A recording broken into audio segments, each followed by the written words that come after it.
दूसरे रोज दिन चढ़े औरंगजेब कमांडो से मुलाकात हुई तो मैंने उसे अपनी गिरफ्तारी और फिर नाले में छलांग लगाकर फरार होने और शेर अली के साथ कश्मीरी औरत को बाहिफाजत उसके माँ बाप के पास पहुंचाने और डोगरा सिपाहियों की लाशों को ठिकाने लगाने की कारगुजारी सुना दी।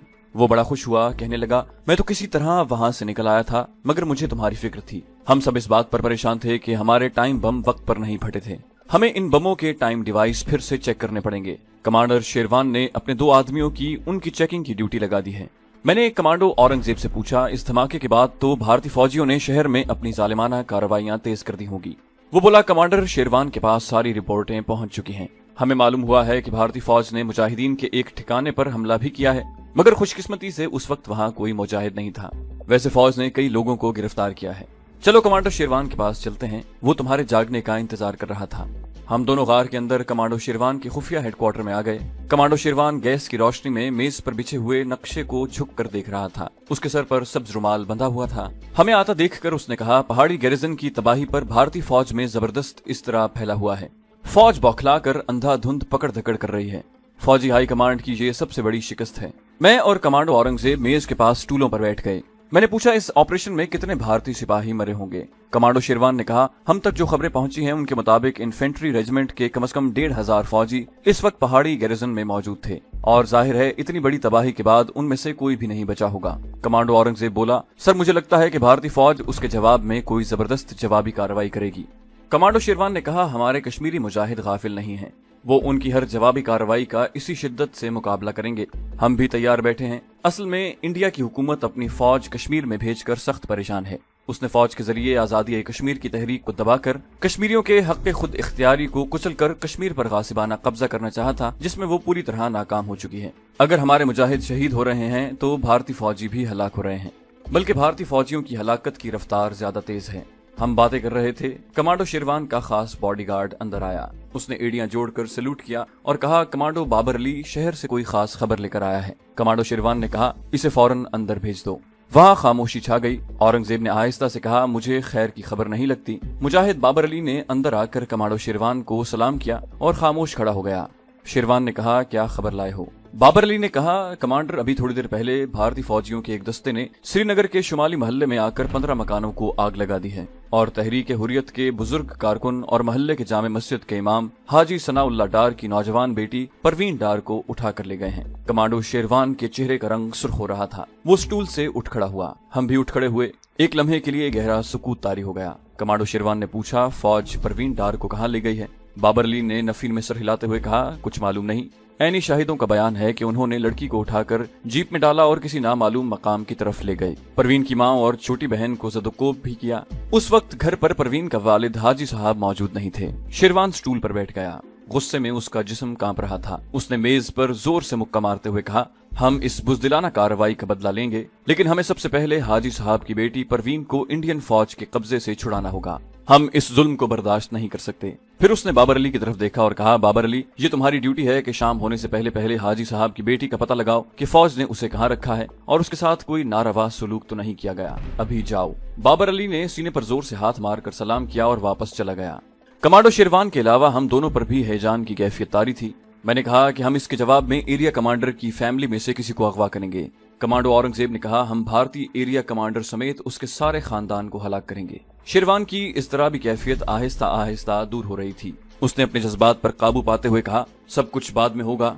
सबसे पहले हमें परवीन को दरिंदा सिफत भारतीय फौजियों के चुंगल से निकाल कर लाना होगा। परवीन एक मकामी कॉलेज में प्रोफेसर है। वो एक पढ़ी लिखी, संजीदा मिजाज, मुहिब्बुल वतन लड़की है। मैं इस फैमिली को अच्छी तरह जानता हूँ। हाजी साहब अगले साल बेटी की शादी करने वाले थे। ये हादसा न सिर्फ परवीन बल्कि उसके सारे खानदान को बर्बाद कर सकता है। मैंने पूछा, इस इलाके में इंडियन मिलिट्री कमांड हेडक्वार्टर किस जगह पर है? शेरवान ने फिक्रमंद लहजे में कहा, इनका डिविजनल कमांड ऑफिस श्रीनगर के शुमाल में है, मगर सबसे पहले हमें मालूम होना चाहिए कि हाजी साहब की बेटी को फौज ने कहाँ रखा हुआ है। यकीनन फौज ने उसे यरगमाल बनाया होगा और वो उसके बदले हाजी साहब से इन मुजाहिदों का नाम पूछना चाहते होंगे, जिन्होंने भारतीय फौज के ख्याल के मुताबिक पहाड़ी वाली फौजी छावनी को उड़ाया था। सारा दिन इंतहाई बदमज़गी में गुजरा। इस दौरान कमांडो शेरवान ने अपने एक खास आदमी को हाजी सनाउल्लाह डार के घर ये पैगाम देकर भेज दिया कि भारतीय दरिंदों ने उनकी बेटी को नहीं, हमारी बेटी को अगवा किया है। हम एक एक करके अपनी जानें कुर्बान कर देंगे और परवीन को जालिम भारतीय फौज की कैद से जरूर रिहा करवाएंगे।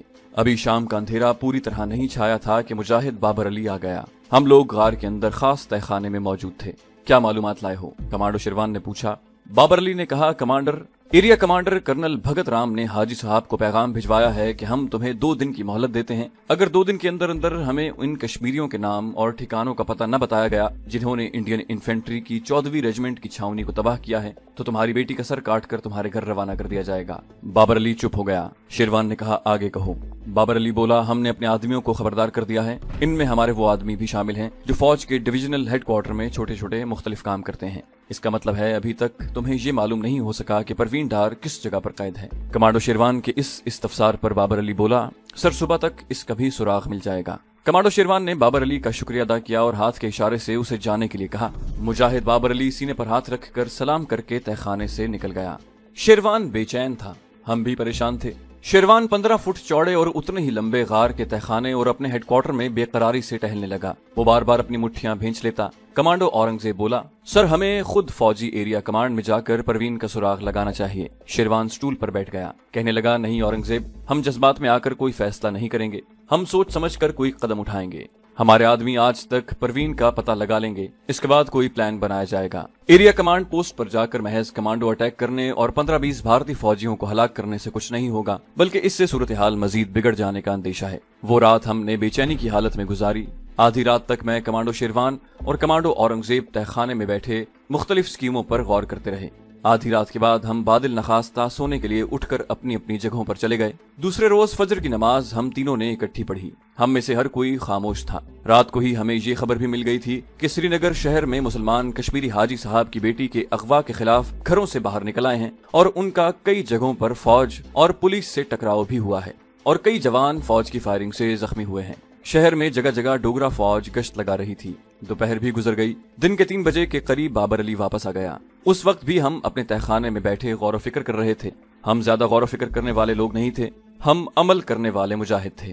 ہم کمانڈو تھے، ہمارا کام ایکشن تھا۔ ہم صرف ایکشن سے تھوڑی دیر کے لیے اپنے پلان کے تمام پہلوؤں پر غور کرتے اور پھر میدان عمل میں مرد مجاہد کی طرح کود پڑتے۔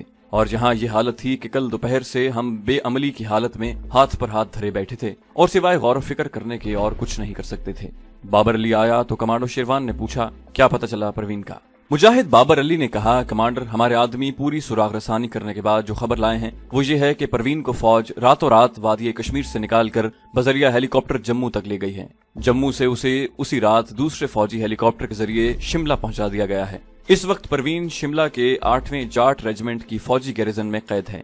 یہ خبر میرے لیے اس لیے حیران کن نہیں تھی کہ بھارتی فوج کا کمانڈر کرنل بھگت رام پروین کو بطور مہرے کے استعمال کرنا چاہتا تھا۔ سری نگر گیریزن کی عبرتناک تباہی اور سینکڑوں بھارتی فوجیوں کی ہلاکت کا باعث کرنل بھگت رام کا پورا کیریئر خطرے میں پڑ گیا تھا۔ اس کا کورٹ مارشل بھی ہو سکتا تھا، لیکن خدا جانے کس وجہ سے وہ اپنی پوسٹ پر قائم رہا۔ لیکن اس نے تحریک آزادی کے سرگرم بزرگ کارکن اور سری نگر کی باعزت شخصیت حاجی ثناء اللہ کی صاحبزادی کو اغوا کر کے یرغمال بنایا، اور اب اس کے بدلے وہ حاجی صاحب سے گیریزن اڑانے والے کشمیری مجاہدوں یا کمانڈوز کے نام اور ٹھکانے معلوم کر کے انڈین فوجی ہائی کمانڈ کے آگے اشک شوئی کرنا چاہتا تھا۔ اس حقیقت سے ہم سب پوری طرح باخبر تھے۔ بابر علی کا بیان سننے کے بعد کمانڈو شیروان نے اورنگزیب کی طرف متوجہ ہو کر کہا، کرنل بھگت رام نے حاجی صاحب کو 3 دن کی مہلت دی ہے۔ ظاہر ہے حاجی صاحب اسے اپنے کسی مجاہد کا نام اور ٹھکانہ نہیں بتائیں گے، اور پھر یہ کام کشمیری مجاہدوں نے نہیں، ہم نے کیا ہے۔ ایسی صورتحال میں 3 دن گزر جائیں گے اور بھارتی فوج کی شرط پوری نہیں ہوگی۔ تمہارا کیا خیال ہے؟ کیا کرنل بھگت رام 3 دن کے بعد پروین کو قتل کر کے اس کا سر، جیسا کہ اس نے خبردار کیا ہے، حاجی صاحب کے پاس بھجوا دے گا؟ کمانڈو اورنگزیب کہنے لگا، میرا نہیں خیال وہ ایسا کرے گا۔ اس کے پاس پروین ڈار کی شکل میں ایک ہی ترپ کا پتا ہے، وہ اس کو زندہ رکھ کر اور یرغمالی بنا کر زیادہ سے زیادہ فائدہ حاصل کرنے کی کوشش کرے گا، خاص کر کہ ایسی حالت میں کہ جبکہ کرنل بھگت رام کے فوجی کیریئر کے تباہ ہونے کا خطرہ ہے۔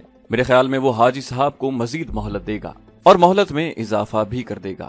کمانڈو شیروان نے مجھ سے رائے طلب کی تو میں نے کہا، کمانڈر، تم جو فیصلہ کرو گے میں اس پر جان کی بازی لگا کر عمل کروں گا۔ شیروان نے بابر علی سے پوچھا، بابر علی، میرے بھائی، مجھے یقین ہے کہ تمہارے آدمیوں کی رپورٹ معتبر ہوگی، بابر علی نے جواب دیا، سر پروین کے جموں اور جموں سے شملہ لے جانے کی رپورٹ میرے ایک ایسے خاص آدمی نے دی ہے جس نے جموں سے خود پروین کو ایک کیپٹن اور 2 بھارتی فوجیوں کے ساتھ ہیلی کاپٹر میں ٹیک آف کرتے دیکھا ہے۔ اس کے بعد میرے اس آدمی نے اپنے خفیہ وائرلیس کے ذریعے جموں کے اپنے ساتھی سے بھی اس کی تصدیق کر لی ہے کہ جموں ایئرپورٹ پر پروین کو ایک بڑے فوجی ہیلی کاپٹر میں سوار کر کے شملے کی طرف روانہ کر دیا گیا ہے، جہاں سے جاٹ ریجیمنٹ کے فوجی گیریزن میں رکھا جائے گا۔ ان لوگوں کی خبریں بالکل صحیح ہوتی ہیں، مجھے اس کا تجربہ ہو چکا ہے۔ ان کے آدمی جگہ جگہ فوجی ریجیمنٹوں، پوسٹوں وغیرہ میں معمولی کاریگروں کی حیثیت سے اپنے اپنے کام میں لگے رہتے ہیں اور بڑی اہم معلومات مہیا کرتے رہتے ہیں۔ یہ کوئی کمانڈو نہیں ہوتے، یہ عام محب وطن کشمیری تھے۔ ان میں نوجوان بھی تھے اور بوڑھے بھی۔ وہ جب پکڑے جاتے تھے تو اپنے منہ بند کر لیتے تھے۔ بھارتی فوجی ان پر اس قدر تشدد کرتے کہ ان کے پیٹ پھاڑ دیے جاتے، ان کی آنکھیں نکال دی جاتی، وہ اسی حالت میں شہید ہو جاتے مگر اپنے کسی ساتھی کا نام زبان پر نہ لاتے۔ یہ بڑے بہادر اور آزادی کشمیر کے نام پر، اپنے وطن کی آزادی کے نام پر جان نچھاور کر دینے والے نڈر مسلمان کشمیری تھے۔ ان کو کسی نے کوئی ٹریننگ نہیں دی تھی، انہوں نے سگنل کور کا کوئی کورس پاس نہیں کیا تھا۔ ان کے دل میں جہاد کا بے پناہ جذبہ تھا، اسلام اور کشمیر کی آزادی کی خاطر جان قربان کر دینے کا ناقابل شکست جذبہ تھا۔ اسی جذبے نے انہیں سب کچھ سکھا دیا تھا۔ یہ گمنام کشمیری مجاہد تھے جو اپنے گھروں سے، اپنے ماں باپ اور بچوں سے دور بیٹھے اپنے وطن کی خاطر اپنی جان کے نذرانے پیش کر رہے تھے اور آزادی کشمیر کی خاطر کام کر رہے تھے۔ یہی وجہ تھی کہ کمانڈو شیروان کو مجاہد بابر علی کی حاصل کردہ رپورٹوں پر پورا یقین تھا۔ اس نے بابر علی کو واپس بھیج دیا۔ اب ہمارے سامنے ایک راستہ متعین ہو گیا تھا، ہم اس پر غور کرنے لگے۔ کمانڈو شیروان نے کہا کہ تم دونوں کو آج ہی یہاں سے شملے کی طرف نکل جانا ہوگا۔ اس نے اورنگزیب کی طرف چہرہ اٹھا کر کہا، اورنگزیب تم شملے کئی بار جا چکے ہو، تم اس شہر سے اچھی طرح واقف ہو اور تمہیں یہ بھی معلوم ہے کہ ہمارا ایک خاص آدمی وہاں موجود ہے، وہ اس سلسلے میں تمہاری مدد کرے گا۔ تم دونوں کو میرے خفیہ سگنل کوڈ کا علم ہے، تم وائرلیس ٹرانسمیٹر پر مجھ سے رابطہ قائم رکھو گے۔ شملے میں ہمارے خاص آدمی کے پاس وائرلیس سیٹ موجود ہے، اگر یہاں کرنل بھگت رام نے پروین کی مہلت کی مدت میں اضافہ کیا تو ہم تمہیں وائرلیس پر خبر کر دیں گے۔ کوئی سوال؟ ہم نے بیک زبان ہو کر کہا، نہیں سر۔ اوکے، تم کو 15 منٹ ضرور تیاریوں کے لیے دیے جاتے ہیں، 15 منٹ کے بعد تم دونوں یہاں سے اپنے مشن پر نکل جاؤ۔ خدا حافظ۔ میں نے اور کمانڈو اورنگزیب نے شیروان سے مصافحہ کیا، اس نے ہمیں خدا حافظ کہا اور ہم دونوں تہہ خانے سے باہر نکل آئے۔ ہمارے پاس صرف 15 منٹ تھے۔ ایک کمانڈو کو ہی وقت کی قیمت کا اندازہ ہوتا ہے، ہمیں 15 منٹ کے اندر اندر سب تیاریاں کرنی تھیں۔ کمانڈو اورنگزیب نے حاجی ثناء اللہ ڈار کی صاحبزادی کی شکل دیکھی ہوئی تھی، مجھے اس کی تصویر دکھا دی گئی۔ یہاں میں یہ وضاحت کر دینا ضروری سمجھتا ہوں کہ میں نے حاجی صاحب کا نام بھی فرضی لکھا ہے اور ان کی بیٹی کا نام بھی فرضی ہے، چونکہ وہ لوگ زندہ ہیں اور کشمیر کی آزادی کی جنگ اپنے اپنے محاذوں پر پورے جذبے اور جوش سے لڑ رہے ہیں، اس لیے ان کے صحیح نام اور قوائف لکھنا مناسب نہیں۔ کمانڈو شیروان نے شملے میں خفیہ کام کرنے والے کشمیری مجاہد کا جو اصلی نام بتایا تھا وہ کچھ اور تھا، اس کا فرضی نام شمس الدین ہوگا اور شملے کے جس بازار میں اس کی دکان تھی اس بازار کا نام بھی یہاں بیان نہیں کیا جائے گا۔ ٹھیک 15 منٹ کے بعد میں اور کمانڈو اورنگزیب اپنے ہائیڈ آؤٹ سے نکل کر ایک خاص سمت کو پہاڑیوں کی جانب چل پڑے۔ ہمارے لباس عام شہریوں والے تھے، ہمارے پاس کوئی سفری تھیلے وغیرہ نہیں تھے، ہم ایسے جا رہے تھے جیسے یوں ہی سیر سپاٹے کے لیے نکلے ہوں۔ کمانڈو اسی طرح سفر پر نکلا کرتے ہیں۔ اورنگزیب کشمیر کا رہنے والا خوش شکل غیور نوجوان تھا، اسے انگریزی اور کشمیری کے علاوہ اردو زبان پر بھی عبور حاصل تھا۔ وہ ہماچل پردیش میں بولی جانے والی ڈوگری زبان میں بھی مہارت رکھتا تھا۔ میں انگریزی، گجراتی اور تھوڑی تھوڑی کشمیری زبان بھی سیکھ گیا تھا، ہندی زبان بھی بول لیتا اور پڑھ بھی لیتا۔ میں نے سنسکرت زبان بھی تھوڑی سیکھ لی تھی۔ سنسکرت بڑی مشکل زبان ہے، میں اسے لکھ نہ سکتا تھا، نہ پوری روانی سے پڑھ سکتا تھا، کچھ سمجھ لیتا تھا۔ کمانڈو اورنگزیب کشمیر، جموں اور ہماچل پردیش کے سارے علاقے سے واقف تھا۔ شملے میں جو ہماچل پردیش کی حکومت کا صدر مقام تھا کافی عرصہ رہ چکا تھا۔ شملے کے بازاروں اور محلوں سے وہ اچھی طرح واقف تھا۔ ہم نے ایک بس پکڑی اور جموں شہر میں آ گئے، جموں سے بس پکڑی اور جالندھر پہنچے۔ یہ سارا سفر ہم نے ایک دوسرے سے الگ مگر ایک دوسرے کو اپنی نگاہ میں رکھتے ہوئے طے کیا۔ جالندھر سے ہمیں اسی روز امبالے جانے والی لاری مل گئی۔ امبالے سے ہم کالکا اور وہاں سے ہوتے ہوئے چھوٹی لائن کی ٹرین میں سفر کرتے ہوئے شملے پہنچ گئے۔ شملہ میں کافی سردی تھی، ابھی برف باری کا موسم شروع نہیں ہوا تھا مگر سرد ہوائیں چلنے لگی تھیں اور درختوں کے پتے گر رہے تھے۔ شملہ شہر کی مقامی آبادی بہت ہے، باہر سے آئے ہوئے لوگ نیچے میدانی شہروں کی طرف جا چکے تھے۔ پھر شملے کی سڑکوں پر کافی چہل پہل تھی، مال روڈ کی دکانوں پر کافی رونق تھی۔ شملے کے چھوٹے سے ریلوے اسٹیشن پر اترنے کے بعد میں اور اورنگزیب اکٹھے ہو گئے تھے۔ میں شملہ پہلی بار دیکھ رہا تھا۔ کمانڈو اورنگزیب نے چمڑے کی جیکٹ کا زپ بند کرتے ہوئے کہا، تم یہاں اس طرح چلو گے جیسے یہ جگہ تمہارے لیے نئی نہیں، یہاں خفیہ پولیس کے آدمی ہر طرف موجود رہتے ہیں، उन्हें ये एहसास नहीं होना चाहिए कि तुम शहर में अजनबी हो। कमांडो औरंगजेब की हिदायत के मुताबिक मैं उससे हंस हंस कर बातें करता हुआ चल रहा था। अपने रवैये और चाल ढाल से मैं यही तासुर दे रहा था कि हम इसी पहाड़ी स्टेशन के रहने वाले हैं। हमने गर्म ऊनी टोपियां पहन रखी थी, गर्म जैकेटों की जिप चढ़ाए हुए थे। मेरी तरह कमांडो औरंगजेब भी कभी कभार सिगरेट पीता था, मगर शिमले की माल रोड पर से गुजरते हुए हमने सिगरेट सुलगा रखे थे और बड़ी बेतकल्लुफी से चल रहे थे। कोई आदमी सामने से आकर या पीछे से आकर हमारे करीब से गुजरता तो हम वहाँ की मकामी डोगरी जबान में बोलने लगते।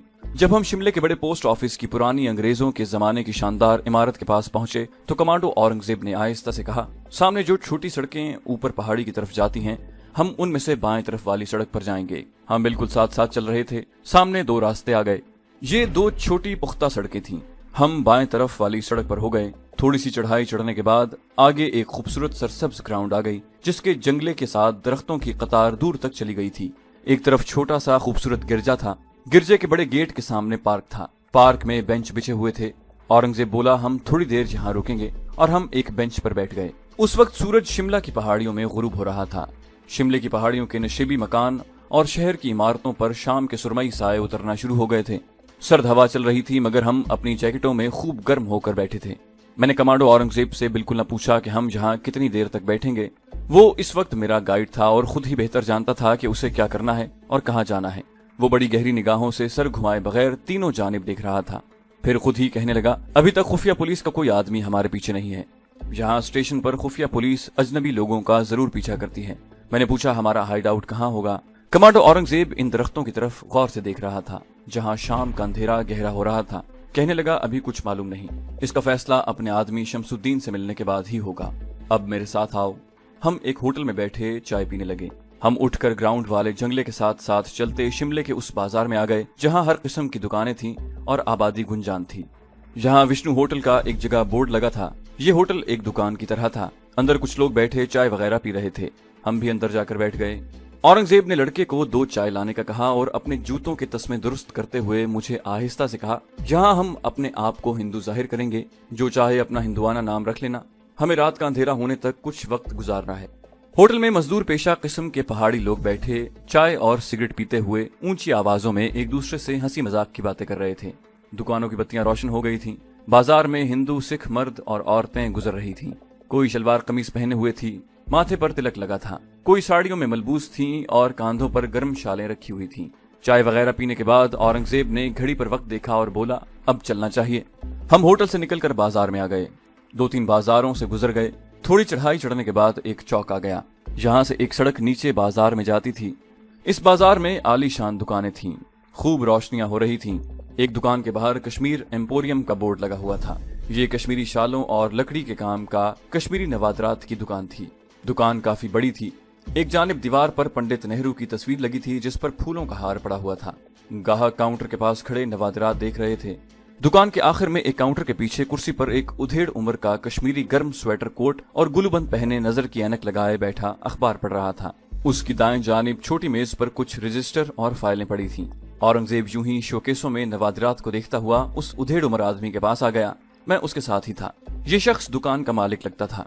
कमांडो औरंगजेब ने उसके करीब जाकर कहा, हमें चनार की लकड़ी का कलमदान चाहिए, क्या आपके पास होगा? उस आदमी ने अखबार पर से नजरें हटाकर पहले औरंगजेब को देखा और फिर मेरी तरफ देखा। कहने लगा, इस वक्त तो नहीं है, 2-1 रोज में माल आने वाला है, शायद उसमें आ जाए। आप ये कलमदान देखें, ये दियार की लकड़ी का है। उसने शोकेस में से एक कलमदान निकालकर हमारे सामने काउंटर पर रख दिया। औरंगजेब उसे उलट पलट कर देखने लगा। उसने कलमदान मुझे दिखाकर कहा, तुम्हारा क्या ख्याल है शर्मा? हम दोनों कलमदान देखने लगे। इस दौरान उस उधेड़ उम्र कश्मीरी ने, जो दुकान का मालिक ही था, एक कागज पर कुछ लिखा और बड़ी राजदारी से कागज का टुकड़ा कमांडो औरंगजेब के आगे कर दिया। कमांडो औरंगजेब ने कागज के उस टुकड़े को पढ़े बगैर जेब में रखा और कलमदान को काउंटर पर पीछे हटाते हुए कहा, हमें चनार की लकड़ी का कलमदान ही चाहिए, हम फिर आ जाएंगे। उधेड़ उम्र आदमी ने आगे से कोई जवाब न दिया और बड़ी लाताल्लुकी से कुर्सी पर बैठकर दोबारा अखबार पढ़ने लगा। हम दुकान से बाहर आ गए। कमांडो औरंगजेब मुझे एक रेस्तोरां में ले गया। ये जरा बेहतर किस्म का रेस्तोरां था और पढ़े लिखे गाहक बैठे खामोशी से चाय पी रहे थे। मैं और कमांडो औरंगजेब कोने वाली मेज पर बैठे थे। उसने जेब से दुकानदार का दिया हुआ कागज का टुकड़ा निकालकर मेज के नीचे साथ ले जाकर पढ़ा और कागज को मरोड़कर उसकी गोली बनाकर जेब में रख लिया। कहने लगा, ये दुकानदार हमारा आदमी शमसुद्दीन था। इसने मुझे रात 10 बजे के बाद खुफिया हाइड आउट में आने की हिदायत की है। मैंने पूछा, ये खुफिया हाइड आउट कहाँ पर है? कमांडो औरंगजेब ने कोई जवाब न दिया। बेरा हमारे लिए चाय लेकर आ रहा था। औरंगजेब ने सिगरेट सुलगा लिया। हमें रात के 10 बजे तक वक्त गुजारना है और अभी सिर्फ 7 ही बजे हैं। इस रेस्तोरां में ज्यादा देर बैठना ठीक नहीं होगा। फिर तुम्हारा क्या मशवरा है? मैंने पूछा। औरंगजेब कुछ सोचकर बोला, हम किसी सिनेमा हाउस में वक्त गुजारेंगे। हमने जल्दी जल्दी चाय पी और रेस्तोरां से बाहर आकर एक जानिब चल पड़े। दूसरे बड़े चौक के कोने में एक सिनेमा हाउस था जहाँ कोई अंग्रेजी फिल्म चल रही थी। फिल्म शुरू हो चुकी थी मगर टिकट वाली खिड़की खुली थी। हमने गैलरी के 2 टिकट लिए और गैलरी में जाकर बैठ गए। हॉल में अंधेरा था। स्क्रीन पर फिल्म का सीन चल रहा था। गैलरी तकरीबन खाली थी। हम ऐसी जगह बैठे थे जहां हमारे आसपास दूसरा कोई नहीं था। औरंगजेब कहने लगा, शमसुद्दीन जहां एक तरह से हमारा मास्टर स्पाई है, उसने हाइड आउट में एक छोटा ट्रांसमीटर सेट भी छुपा कर रखा हुआ है। हम वहां से कमांडो शेरवान से बात कर सकेंगे। हमारा मिशन जरा मुश्किल है। ये एक्शन का कम और सुराग रसानी और जासूसी का मिशन ज्यादा है। मुझे यकीन है कि शमसुद्दीन के आदमी जाट रेजिमेंट के गैरिजन से परवीन का सुराग लगा लेंगे। उसके बाद हमारा एक्शन कमांडो मिशन शुरू होगा। इंटरवल के बाद हमने वहीं सिनेमा हॉल में कुछ खाने के लिए मंगवा लिया। इंटरवल के बाद फिल्म शुरू हुई तो औरंगजेब ने कलाई पर झुककर वक्त देखा। कहने लगा, हमें पूरे 10 बजे यहाँ से निकलना पड़ेगा। हाइड आउट तक जाते हुए भी 15-20 मिनट लग जाएंगे। वो थोड़ी थोड़ी देर बाद वक्त देख लेता था। फिल्म काफी लंबी थी। आखिरी बार वक्त देखकर कमांडो औरंगजेब उठ खड़ा हुआ। हमें चलना चाहिए। हम गैलरी की सीढ़ियां उतर कर नीचे आ गए। सर्दी की वजह से सिनेमा हॉल की लॉबी खाली पड़ी थी। हम खामोशी से पतलून की जेबों में हाथ दिए तेज तेज कदमों से चलते बाजार में एक जानिब मुड़ गए। अब औरंगजेब मेरा गाइड था। उसे मालूम था कि उसे कहाँ जाना है। वो शिमले की माल रोड पर आ गया। माल रोड की अक्सर दुकानें बंद हो चुकी थीं और बाजार तकरीबन सुनसान था। जहाँ से एक रास्ता नीचे शिमले के तंग बाजार में जाता था। हम उस बाजार में उतर गए। दोनों जानिब ढलानी छतों और लकड़ी के छज्जों वाले मकान एक दूसरे में घुसे हुए थे। ये मकामी आबादी वाला बाजार था। छोटी छोटी दुकानें थीं जो कुछ खुली थीं, कुछ बंद। हम बाजार में काफी नीचे उतर गए तो एक पहाड़ी टीले के पास से होते हुए हमवार जगह पर आ गए। ये एक टेरिस था। उसके आगे पत्थर की सीढ़ियां नीचे जाती थीं। सीढ़ियों के आगे एक नाला बह रहा था जहां सड़क की बत्तियों की थोड़ी थोड़ी रोशनी आ रही थी। हम उस रोशनी में नाले के साथ साथ चलने लगे। अब हम गैर आबाद पहाड़ी इलाके में से गुजर रहे थे। औरंगजेब एक जगह नाले से हटकर 2 टीलों के दरमियान वाले रास्ते पर आ गया जहां अंधेरा था। उसने रुककर एक टीले का जायजा लिया, फिर उसके साथ साथ चल पड़ा। मैं उसके पीछे पीछे चल रहा था। हम एक ऐसी जगह पर आ गए जहां नीचे कुछ फासले पर किसी गांव की रोशनियां झिलमिलाती नजर आ रही थीं। जरा चढ़ाई चढ़कर एक जगह दरख्तों में मुझे अंधेरे में एक मकान दिखाई दिया। करीब गए तो मैंने देखा कि वो लकड़ी का एक कैबिन था।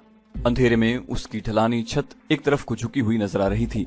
उसके अहाते में लकड़ी के 2-3 बड़े बड़े बाले पड़े थे। कमांडो औरंगजेब वहां रुक गया। उसने चारों तरफ का जायजा लिया, फिर मुझे वहीं एक जानिब अंधेरे में रुकने का कहकर आगे बढ़ गया। उसने अपनी जैकेट की अंदरूनी जेब में से पिस्तौल निकालकर अपनी पतलून की जेब में रख लिया। उसका सीधा हाथ भी पतलून की जेब में था। लकड़ी के केबिन का दरवाजा बंद था। कमांडो औरंगजेब ने दरवाजे पर हाथ से 3 बार खास इशारे के अंदाज में दस्तक दी। अंदर से किसी ने दरवाजा खोल दिया। कमांडो औरंगजेब अंदर दाखिल हुआ। दरवाजा फौरन बंद हो गया। मैं लकड़ियों के शहतीरों के पास एक तरफ होकर अंधेरे में खड़ा था। मेरी निगाहें केबिन के दरवाजे पर लगी हुई थीं। इतने में दरवाजे के दुर्जों में से मुझे हल्की सी रोशनी नजर आई। अंदर किसी ने शायद लैंप रोशन किया था। इतने में दरवाजा दोबारा खुला। कमांडो औरंगजेब ने इशारे से मुझे बुलाया। मैं केबिन के अंदर चला गया।